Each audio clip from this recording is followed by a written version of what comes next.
حيدر الشمس المزهرة، حيدر القوة القاهرة، الله زكاه طهارة، صور وسبحان الصور وودع الأسرار حيدر الكفة الراجحة، حيدر الصفقة الرابحة، الله بكتابه مادحة، منه غيره ساق الكوثر والشفيع بيوم المحشر. اصغى واستمع يا طالب الرشد ما الذي فيه المصطفى قد خص والمرتضى علي. علي على علم، علي على علا، علي ولي الله صلوا على علي. السلام علیکم ورحمت الله تعالی وبرکاته.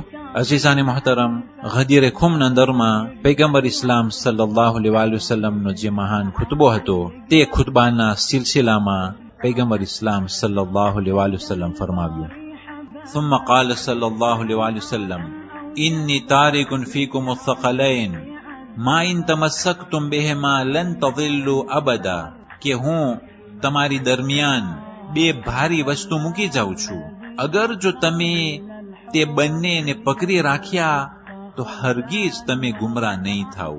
લન તઝિલ્લુ અબદા કે તમે કદી પણ ગુમરાહ નહીં થાવ.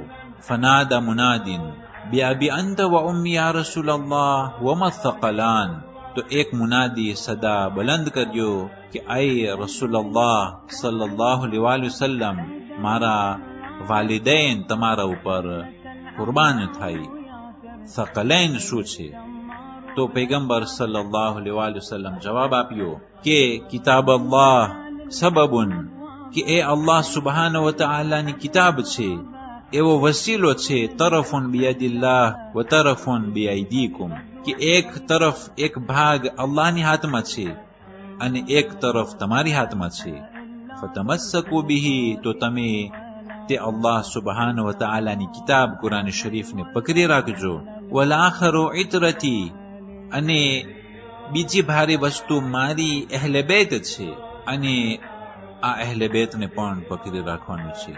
વ ઇન્નલ લતીફ અલ ખબીર નબ્બઅની અન્નહુમા લન યફતરિકા હત્તા યરિદા અલૈય અલ હૌદ, કે એ લતીફ અને ખબીર યાની કે એ અલ્લાહ કે જે સારો છે અને જે હરેક વસ્તુનો જાણકાર છે, એ મને સમાચાર આપ્યા કે આ બંને કદી જુદા થશે નહીં ત્યાં સુધી કે તે બંને સાથે હૌઝે કૌસર ઉપર મારી પાસે પહોંચશે.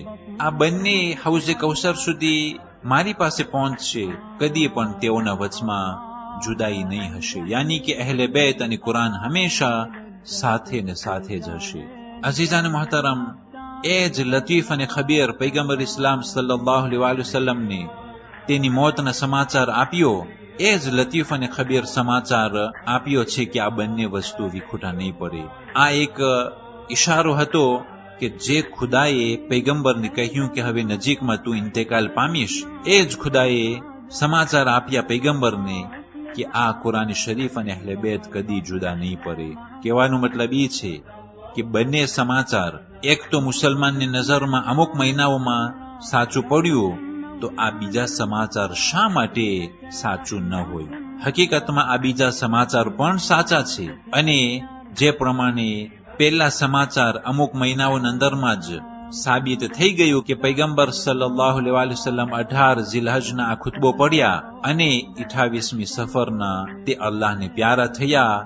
યાની કે પહેલા સમાચાર મુસલમાનોએ આંખેથી જોયું, તો શા માટે બીજા સમાચાર ઉપર ભરોસો ન હોય?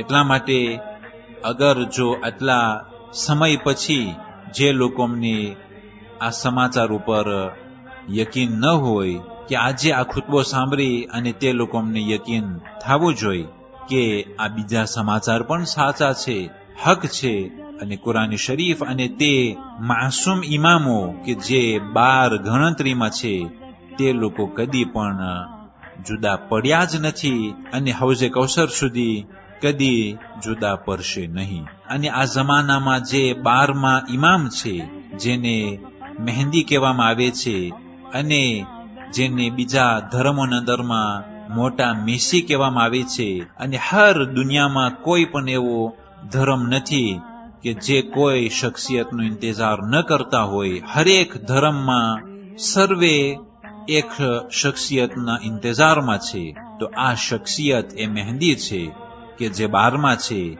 જે જીવતા છે, જે ગાયબ છે, અને તે શરીકુલ કુરાન છે. યાની કે જેમ કુરાન શરીફ એક ભારી વસ્તુ છે, એ જ પ્રમાણે તે મહેંદી પણ સકલાઈનમાંથી છે.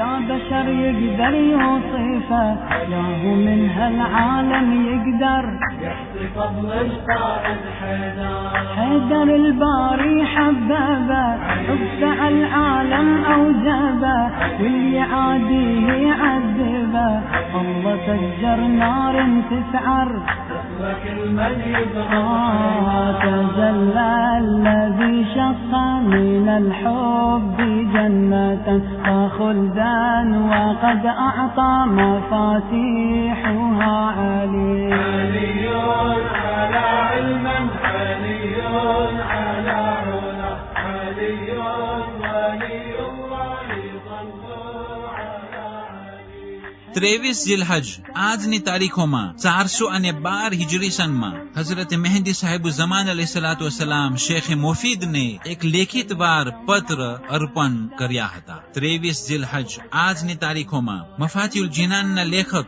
હઝરત આયતુલ્લાહ અલહાજ શેખ અબ્બાસ અલ કુમ્મી અલ્લાહની પ્યારા થયા હતા કે જે 1359 હિજરી સનમાં 65 વર્ષના વયમાં નજફ અશરફ ખાતે તે અલ્લાહને પ્યારા થયા હતા. والسلام عليكم ورحمة الله تعالى وبركاته.